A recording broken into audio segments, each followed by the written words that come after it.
A woman was dumped on the street, barely alive. She dragged her dying body and crawled into the hospital. When the doctors were trying to save her, they asked who attacked her, but she just kept muttering my name over and over again. When I heard my ex-girlfriend had been beaten, I rushed to the hospital right away. Seeing her in that condition broke my heart. I quickly asked her what happened. Holly told me that 2 nights ago, she was about to leave a hotel when 3 big guys suddenly came at her. Without a word, they dragged her back to a room, assaulted her, beat her up, and threw her out on the street. When I heard these guys were staying at the Golden Brick Hotel, honestly, I hesitated. That place is crawling with criminals. You can't dig up any information on anyone there. Even though I didn't want to get involved. On my way back, I couldn't help but turn into the hotel. I tracked down a friend to get the lowdown on those 3 attackers. She told me the ringleader was Danny, some mob boss's son, a ruthless guy who keeps a bunch of hitmen on his payroll.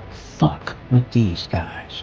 I decided to stay out of Holly's mess. I headed to the casino and exchanged $100 for chips. Started playing blackjack. Just when I was about to lose it all, inspiration struck. I borrowed 10 grand from a friend and rushed back to the table. After a few rounds, I kept winning more and more. Once I hit $500,000, I decided to go for one last hand. When the cards were revealed, I won again. Even the crowd watching couldn't help but cheer. All I had to do was cash out the chips, and I could make my dream come true, buy that yacht I'd been eyeing. But when I got to the cashier's window, I suddenly felt lost. I'd lived here my whole life, always wanting to see what was out there. But now that I actually had the chance, I started backing down. This is no wine, mate. Fuck your money.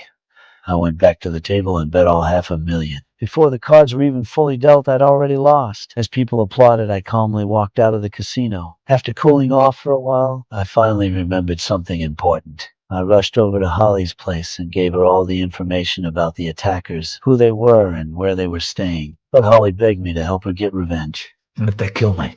I'll be miserable for days.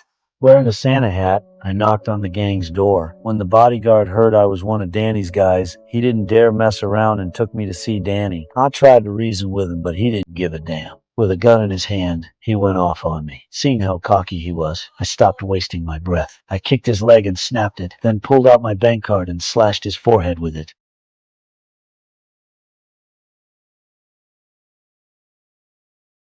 I tied everyone up and calmly opened the door. Holly took off her sunglasses and pulled out a pair of large scissors.